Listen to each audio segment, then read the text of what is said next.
자, 한남동 관제에 머물고 있는 윤석열 대통령 엿새째 침묵을 유지하고 있습니다. 자, 박진원 논설위원님 보긴 어때요? 윤석열 대통령의 침묵 어떤 이유에서입니까? 이거는 뭐 자제의 의미는 있겠지만 뭐 승복의 지금 의미는 아직은 아닌 것 같아요. 근데 제가 보기에는 이제 하민경 대변인 계시지만은 지금 여당에서는 사실상 이제 대통령 탄핵의 기각을 위한 이 헌법재판소 압박과 여론전에 지금 총력을 기울이고 있는 상황인데, 이런 상황에서 좀 결과 승복을 미리 언급하는 것 자체가 이런 여론전의 동력을 좀 떨어뜨릴 수 있다라는 계산을 좀 정무적으로 할 수밖에 없을 것 같아요. 뭐 그런 생각이 들고, 결국 이제 이 탄핵 심판 기각에 대한 기대감을 유지해야 계속 이 지지층 결집력을 유지할 수 있다, 이런 판단을 뭐 정무적으로 할 수 있다라는 생각이 들고, 그리고 제가 보기에는 이제 탄핵이 인용되더라도 지금 보수 여권에서는 이 헌법재판소 선고에 대한 반발 자체를 약간 이어질 조기 대선의 좀 동력으로 삼으려고 하는 그런 전략을 펼 수밖에 없기 때문에 아마 승복 메시지를 뭐 명확하게 낸다거나 뭐 이런 언급이 나오지는 않을 것으로 그렇게 예상이 됩니다. 네, 저 하민경 대변인, 윤 대통령이 석방되고 나서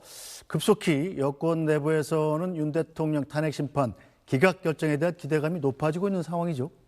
왜냐하면 이제 구속 취소 얘기하면서 아까 전에 위원님께서 말씀하셨는데, 이게 공수처 수사가 불법이 아니다, 뭐 수사권이 없다, 이런 판단이 아니었다고 하지만 사실 살펴보면 공수처에서 이제 수사권이 있는지 없는지에 대한 이런 부분들이 상당히 의심스럽다라고 내린 이제 구속 취소 결정이었기 때문에, 그러니까 어떻게 보면 절차적인 부분을 재판이나 수사 과정에서 잘 지켜야 된다, 이런 부분을 천명한 그런 판결이었기 때문에 이번에 이제 헌법재판소에서 또 판결을 내릴 때 많은 부분들이 이제 계속해서 뭐 증거 능력이 없는데도 이제 형사소송법 규정을 조금 적용하지 않고 헌법재판소에서 그냥 판결을 내리겠다, 이렇게 얘기했던 그런 부분이라든지 여러 가지 절차 과정들에 있어서 헌법재판소가 조금 이렇게 절차를 잘 지켰으면, 이런 얘기들이 많았잖아요. 그래서 그런 만큼 이번에 헌법재판소도 선고기일을 좀 아직까지 발표하지 않고 이렇게 오랫동안 가져가고 있는 것은 그 부분에 대한 고심이다, 이런 생각이 들고요. 또 많은 이제 여권의 여러 의원들도 이제 뭐 앞에 가서 이제 탄핵 그러니까 헌법재판소 앞에 가서 이렇게 릴레이 시위하고 이런 부분을 저도 얘기를 들었습니다. 그런 부분에 대해서는 어떻게 보면 정치라는 것이 여러 이제 지지하는 그런 정당을 지지하는 그런 국민들의 목소리를 대변을 하는 그런 분들이 모여 있는 곳이기 때문에 아마 그런 목소리를 내는 것도 상당히 필요하다는 생각이 들고요.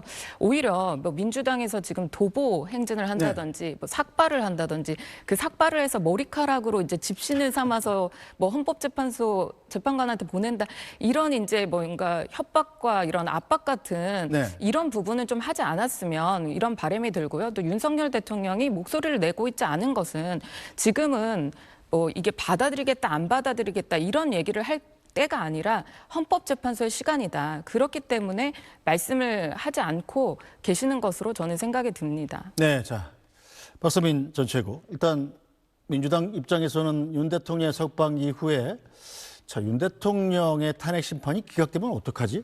이런 위기감이 좀 고조되는 것도 사실인 것 같아요. 아니요, 뭐 그렇다기보다는 여전히 이제 만장일치로 파면이 될 것이다라고 보는 시각이 훨씬 우세하고, 그리고 오히려 이제 석방이 됐기 때문에 뭐 대통령의 탄핵 심판이 기각될 거다, 이렇게 보시는 분들은 굉장히 잘 없다, 제가 봤을 때는. 근데 다만 이제 어떤 장외에서 투쟁하는 이 수위가 좀 높아지고 있는 까닭은 사실 어느 정도 좀 방심했던 부분이 있었던 거 아니냐라는 이제 자성의 목소리가 있기 때문입니다. 그러니까 대통령의 탄핵 심판이 결론이 날 때까지 이 긴장의 끈을 놓지 말아야 된다라는 공감대가 형성이 되었다라는 거죠. 왜냐하면 국민들께서 지금 얼마나 불안하시겠습니까? 대통령이 구속되면서 사실은 탄핵 찬성 집회라던가 이런 동력이 조금씩 이렇게 사그러드는 모습이 있었거든요. 그건 대통령의 탄핵이 불필요하다라서 사그러든 게 아니고, 이제 순리대로 가겠거니, 이제 구속도 됐고 수사도 진행이 되고 있고 탄핵 심판도 막바지를 향해 가니까 이게 순리대로 잘 진행이 되겠거니라고 생각하시는 분들도 이제 당황하시는 거죠.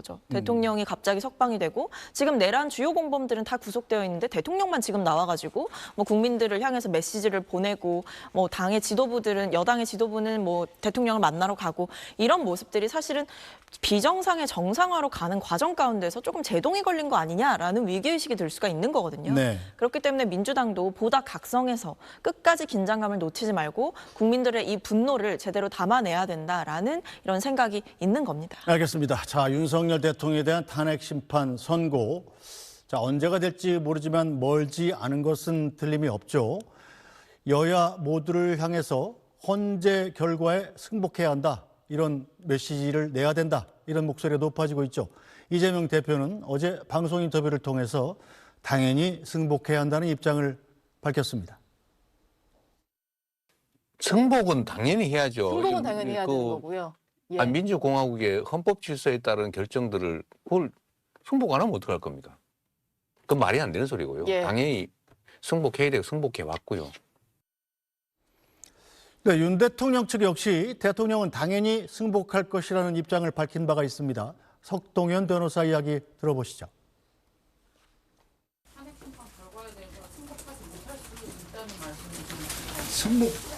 승복을 안 하거나 못하는 경우는 생각할 수가 없죠. 그러니까 이 지금 헌법재판소의 결과에 대해서 대통령이 당연히 승복할 것입니다.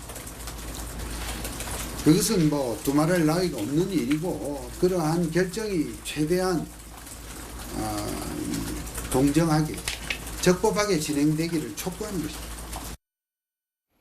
네, 안민경 대변인. 일단 석동현 변호사가 윤석열 대통령의 입장을 대변해온 건 맞습니다만 아직까지도 윤석열 대통령이 직접 승복하겠다 이런 얘기는 한 적이 없지 않습니까? 예. 지금 제가 아까 전에 또 말씀드린 것처럼 지금 만약에 윤석열 대통령이 갑자기 뭐 승복하겠다 이런 메시지를 낼 타이밍은 사실 아니라고 생각이 들고요. 계속해서 헌재도 지금 계속해서 뭐 매일같이 뭐 평일을 연다 이런 얘기가 들려오고 있는데요. 판단을 하는데 주력을 할 것이고요. 또 윤석열 대통령이 만약에 뭐 당연히 결과에 승복하는 거는 대한민국을 사는 국민이라면 당연한 거라고 생각이 들고요. 지금 시점에서 얘기하는 것이 상당히 부적절하다. 그렇게 보이기 때문에 얘기를 하지 않는 것이다. 저는 그렇게 생각을 합니다.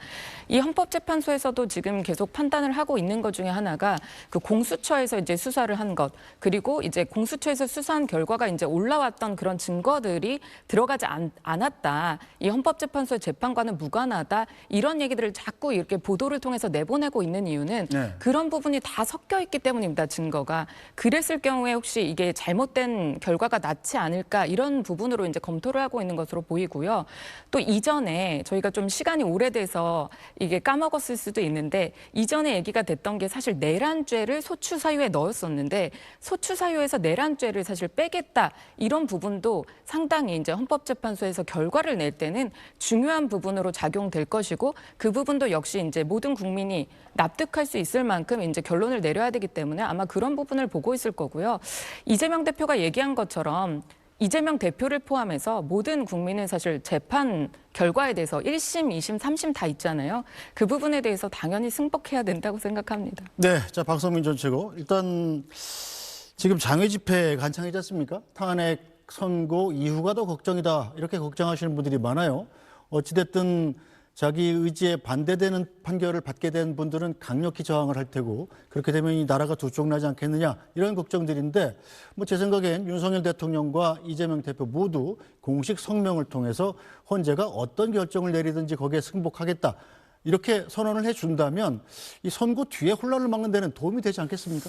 뭐 근데 일단 이재명 대표께서는 이제 어제였나요? 네. 방송에 나와가지고 이야기를 하셨어요. 이제 정확한 멘트는 민주공화국의 헌법 질서에 승복하지 않는 건 말이 되지 않는다라고 이야기를 하셨고 당연히 이제 헌재 결과에 승복해야 된다라는 말씀을 주셨거든요.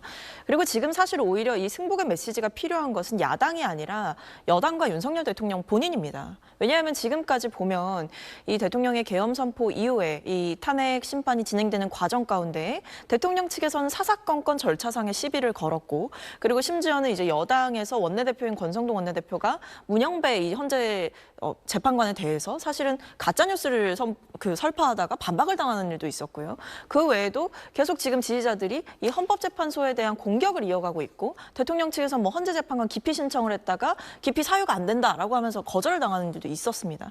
그러니까 이게 지금 계속해서 뭐 수사도 엉터리고 헌재도 엉터리다 이런 주장을 이어오고 있는 게 과연 누구냐. 네. 네. 대통령 측입니다. 민주당 측에서는 계속해서 이 대통령의 계엄 선포 행위가 얼마나 잘못됐는지에 대해서 계속해서 비판을 하는 것일 뿐이고요. 그리고 헌재의 이 혼란을 종식시키기 위해서라도 조속한 판결을 기대한다라고 말을 드리고 있는 겁니다. 그렇기 때문에 지금 상황에서 이재명 대표마저도 심지어 최근에 공식적으로 입장을 내서 지금 당연히 승복해야 된다라는 이야기를 하고 있는데 과연 지금 승복의 메시지를 제대로 내야 될 곳이 어디인가? 아직까지도 지금 헌재의 뭐 편향성이라던가 아니면 재판관 한 명 한 명에 대한 가짜 뉴스라던가 우려를 제기하는 쪽은 여당이지 않습니까? 저는 오히려 지금 여당에서 나서서 명확하게 이야기를 좀 해주셨으면 좋겠다라는 생각이 들고 대통령도 이번에 석방되면서 나왔던 그 메시지를 보게 되면 국민과 함께 끝까지 싸우겠다라는 게 골자거든요. 그러니까 어떤 본인의 행위에 대한 반성이라든지 사죄 이런 부분은 없었고 그리고 심지어는 이 여러 가지 이제 사회적 혼란이 가중되고 있는 상황 속에서 대통령이 스스로 나서서 나는 어떤 판단이 나와도 받아들이겠다라는 이야기를 직접적으로 한 적은 없습니다. 네. 그렇기 때문에 지금 승복의 메시지가 필요한 쪽은 대통령과 여당이다 이렇게 말씀드리겠습니다. 네, 대통령과 여당이 명확한 승복의 메시지를 내야 된다는 지적인데 한민경 대변인. 네, 조금 전에 이제 박성민 위원님께서 이제 권성동 원내대표나 이제 여당에서 자꾸 이제 가짜 뉴스를 내보내기도 한다 이렇게 말씀을 하셨는데 이게 평론이기 때문에 그렇긴 한데 저희가 가짜 뉴스를 내보낸 적은 없습니다. 왜냐하면 그 문영배 재판관 같은 경우에 그 뭐 동창 카페에서 이제 뭐 음란한 이런 게시물을 보고도 이제 방관했다 네. 이런 부분에 대해서 가짜 뉴스가 아니라 당연히 이거는 지적할 수 있는 그런 부분들이었다라고 생각이 들고요. 어떤 누구도 이제 법관이 흠결이 없을 거라고 생각하고서 재판을 받지는 않습니다. 그렇지만 이게 정치적인 성향이 너무나 강하다라든지 아직 재판에 평에도 들어가지 않았는데 그 재판관이 어떤 결론을 낼 것이다라고 이렇게 확실하게 정해져 있는 재판관이 재판을 한다면 이게 누가 재판을 받게 될까요? 이런 부분에 대해서 하나하나 따지고 듣는 것이 아니라 이것이 재판이기 때문입니다. 지금 이재명 대표 같은 경우에는 대북 송금 그 사건 같은 경우에는 재판관에 대한 기피 신청을 했습니다. 근데 그 부분이 받아들여지지 않자 또 계속해서 재배당을 요구를 했고요. 본인에게 만약에 이제 다른 공범이 재판을 받았는데 그 결과가 마음에 들지 않고 본인에게도 안 좋게 나올 것 같으니까 재판부 기피 신청을 하는 이재명 대표입니다. 그러나 그런 부분을 제가 탓하려고 하는 것이 아니라 그게 재판이기 때문입니다. 제가 재판을 받을 때 공정한 재판관에게 공정하게 재판을 받을 권리가 있다라는 것을 말씀드리고 싶고요. 그리고 한 번 더 여당에서는 이게 거짓 뉴스를 만약에 퍼뜨렸다면 고소고발이 난무했겠죠. 그런 사실이 없다라는 점 한 번 더 말씀드리겠습니다. 알겠습니다. 네, 근데 저도 정정을 좀 드려야 될 것 같은데 두 가지인데요. 그러니까 하나는 가짜뉴스 뭐 설파했냐라고 하셨는데 첫 번째, 이재명 대표 모친상의 문영배 대행의 조문 같다. 이거 가짜뉴스라고 헌재에서 반박을 했습니다. 그리고 국민의힘에서 공식적으로 논평을 내면서 문영배 대행을 뭐라고 비난했냐면 이 동창 카페에 올라온 음란 게시물, 미성년자 음란 게시물에 네. 문영배 대행이 직접 댓글을 달았다라고 했다가 그 논평을 철회하면서 사과하는 일도 있었습니다. 네. 이런 게 이 재판관에 대한 무리한 공격이고 가짜뉴스라고 저는 다시 한 번 더 네, 말씀드립니다. 그 두 가지만 짚고 넘어가겠습니다.